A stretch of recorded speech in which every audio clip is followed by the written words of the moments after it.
शिलेदार। दिग्रस नगर परिषद सार्वत्रिक निवडणूक 2025। उद्या गुलाल कोणाचा? दिग्रस नगर परिषद सार्वत्रिक निवडणूक 2025च्या निकालाकडे संपूर्ण शहराचे लक्ष लागले आहे।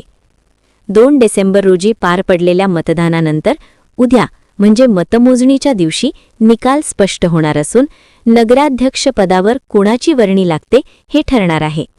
त्यामुळे राजकीय वर्तुळात प्रचंड उत्सुकता आणि धाकधूक पाहायला मिळत आहे। निवडणूक प्रक्रियेदरम्यान सर्व प्रभागांत चुरशीची लढत झाली। स्थानिक विकास, पाणी पुरवठा, रस्ते, स्वच्छता, बाजारपेठांचे प्रश्न आणि नागरिक सुविधा हे मुद्दे केंद्रस्थानी होते। याच मुद्द्यांवर मतदारांनी कौल दिला असून तो कुणाच्या बाजूने जातो याकडे सर्वांचे लक्ष आहे।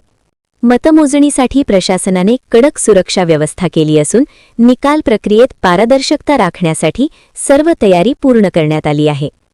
निकालानंतर विजयी उमेदवारांच्या समर्थकांकडून जल्लोष तर पराभूतांकडून पुढील रणनीती ठरणार आहे। एकंदरीत दिग्रसच्या राजकारणात नवा अध्याय सुरू होणार असून उद्या गुलाल कुणाचा याचे उत्तर काही तासांतच मिळणार आहे।